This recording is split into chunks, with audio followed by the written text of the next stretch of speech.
उदयपुर वाटी की जनता से मैं अपील करना चाहूँगा कि आप अफवाहों पे, झूठी अफवाहों पे ध्यान नहीं दें। पिछले 2-3 दिन से उदयपुर वाटी का बाजार अत्यधिक गर्म हो रहा है, क्योंकि वहाँ कुछ स्वार्थी तत्वों ने वहाँ अफवाह फैला रखी है कांग्रेस पार्टी की टिकट की। और मैं आपको बताना चाहूँ कि अभी कांग्रेस पार्टी ने कोई भी लिस्ट जारी नहीं की है। और दूसरी चीज़ मैं बताना चाहूँगा कि इस तरह की जो अफवाहें फैलाने का पिछले 15 साल से जो स्वार्थी तत्व काम कर रहे हैं, वो आपके साथ, आपकी भावनाओं के साथ खिलवाड़ कर रहे हैं, उससे सावधान रहें।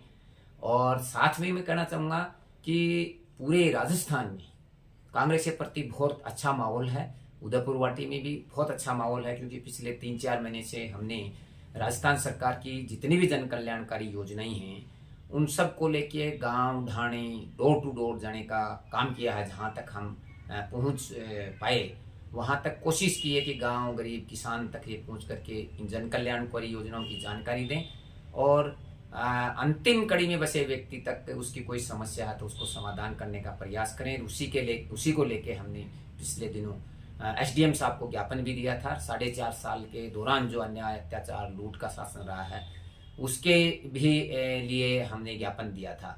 मैं आपको बताना चाहूँगा कि इस बार राजस्थान सरकार ने, अशोक गहलोत सरकार ने जो 36 कौम के लिए जो योजनाएं लेके आए हैं उससे पूरी तरह से पॉजिटिव माहौल है। सरकार के प्रति कोई भी नाराजगी या एंटी कॉम्बिनेंसी नहीं है, ये मैं आप लोगों को बताना चाहता हूँ। उदयपुर वाटी में भी पूरी तरह से पॉजिटिव माहौल है और इस बार 100% उदयपुर वाटी के अंदर 100 नहीं 101% कांग्रेस का प्रत्याशी किसी को भी टिकट मिले हम सब मिलकर के उसको जिताने की पूरी कोशिश करेंगे। 100% जीतेगा, ऐसा मैं आपको आश्वासन देना चाहता हूं। और अफवाहों के ऊपर पुनः आग्रह है कि ध्यान नहीं दें।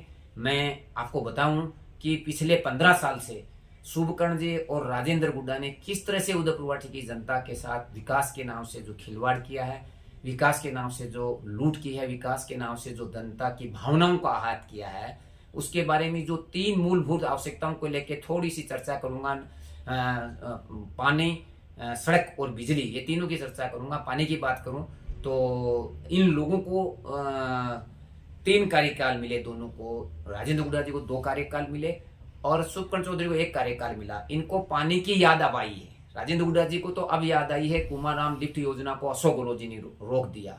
ये आपके साथ 10 साल से ये इमोशनली इसी नाम से खेल करता रहा है, क्योंकि ये फिर आपको इमोशनली खेल करेगा, विकास के नाम से आपकी भावनाओं को आहत करेगा, तो इनसे सावधान रहें। और दूसरी चीज मैं बात करूं सड़क की, तो सड़क की बात करता हूं तो सड़क एक आवागमन का मुख्य साधन है। अभी चौफुलिया से गुड्डा सड़क बनी है और चौफुलिया से लेके दूसरी ताल मावता तक रोड बनी है। तो उस रोडों की स्थिति ये है कि वो बनी नहीं, उससे पहले ही टूटने की स्थिति में आ गई हैं। और अभी मणकसास से मैं आ रहा था तो मणकसास से 1.5-2 किलोमीटर के बाद में एक मोड़ आता है, उस मोड़ पे सड़क टूटी हुई है। उस खड्डे में एक मोटरसाइकिल से कोई हस्बैंड वाइफ जा रहे थे, वो गिर गए और गिरने के बाद उनके चोट लगी तो उनके दिल से आहत निकल रही थी। ये आहत आपको खा जाएगी, क्योंकि आप लोगों ने अभी पिछले दिनों भड़ाना जी ने एक वीडियो में कहा था कि इनके बीच में 50 से 55 लाख रुपए तक का लेन देन हुआ है, लेकिन आज तक आपने उसका खुलासा नहीं किया, उसका जवाब नहीं दिया। उदयपुर वाटी की जनता आपसे जवाब मांगती है। और जो तीसरी जो बात करूं बिजली की, जो हर व्यक्ति की आवश्यकता है, बिना बिजली कुछ भी नहीं होता। एक आईएन ऑफिस की बात थी चौरा चौफुलिया में, जो उदयपुर वाटी विधानसभा का सबसे महत्वपूर्ण पार्ट है, जहां 20-21 गांव के लोग रोज आते हैं और चौराया है, आवागमन के साधन है और वहां बस तक भी बनने लग गई है। उस क्षेत्र को एक आईएन ऑफिस की सख्त आवश्यकता थी, लेकिन उसको किस तरह से आपने फुटपाल बनाए रखा। पहले पूंख के नाम से खोला गया, फिर उसको गुड़ा लेके गए, फिर शुभकर्ण जी ने उसको फुटपाल समझ करके गुड्डा दूसरा आईएन ऑफिस खोल दिया, जबकि ऑलरेडी वहां एक आईएन ऑफिस था। तो जनता शुभकर्ण जी से जवाब मांगती है कि ये चौफुलिया के साथ इस तरह का दोगला व्यवहार क्यों किया गया, क्योंकि ऑलरेडी जब गुड्डा में आईएन ऑफिस था तो दूसरा आईएन ऑफिस खोलने की जरूरत कहां थी। ये उदयपुर वाटी की जनता आपसे शुभकर्ण जी जवाब चाहती है। और इसी तरह से राजेंद्र गुड्डा जी ने भी ये दोगला व्यवहार किया, क्योंकि चौफुलिया एक ऐसी जगह है और आप सबको चौफुलिया की जनता ने भी, आसपास की जनता ने भी वोट दिए थे, जिनकी वजह से आपको ये ताज मिला था।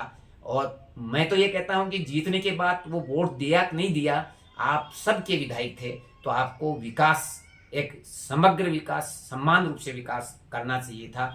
ये तीनों पे आप उदयपुर वाटी की जनता को जवाब दें। मैं अंत में आपसे एक बार फिर अपील करना चाहूँगा कि आप ऐसे लोगों से सावधान रहें जिन्होंने 15 साल से इस उदयपुर वाटी का ताना बाना खराब किया है, भाई भाई को लड़ाने का काम किया है और लूटने का काम किया है, आपकी भावनाओं के साथ खिलवाड़ किया है। तो इनसे सावधान रहें, क्योंकि उदयपुर वाटी की जनता पूरी तरह से जागृत हो चुकी है, जाग चुकी है, इनके कारनामों से पूरी तरह से त्रस्त है और वो बोल नहीं रही है, चुप है। लेकिन ये समझते हैं कि ये जनता हम कर रहे हैं वही ठीक है, ये जनता चुप जरूर है लेकिन ये आपको समय आने पे जवाब देगी, ऐसा मैं कहना चाहता हूँ। आम जनता की आवाज है कि कांग्रेस सरकार एक बार फिर, कांग्रेस का हाथ आम जन के साथ काम किया है, दिल से काम किया है, दिल से।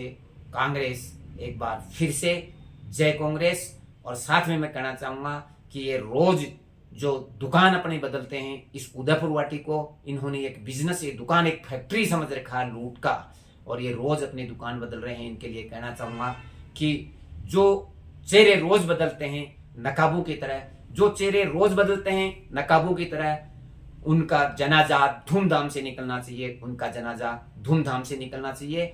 और ये एक सारनाथ का जो काम कर रहा है उदयपुर वाटी की जनता के साथ, दूसरा नागनाथ का काम कर रहा है, विकास के साथ आपके लूट हो रही है, उससे सावधान रहें। और पुनः एक बार अपील कि जैसे ही कांग्रेस की टिकट मिलेगी, आप सब के सामने हम सब मिलकर के उदयपुर वाटी में जितनी भी हम कांग्रेस के जो टिकट के दावेदार हैं, सब मिलकर उदयपुर वाटी को 101% जिताने का काम करेंगे, पंजा को जिताने का काम करेंगे। जय कांग्रेस।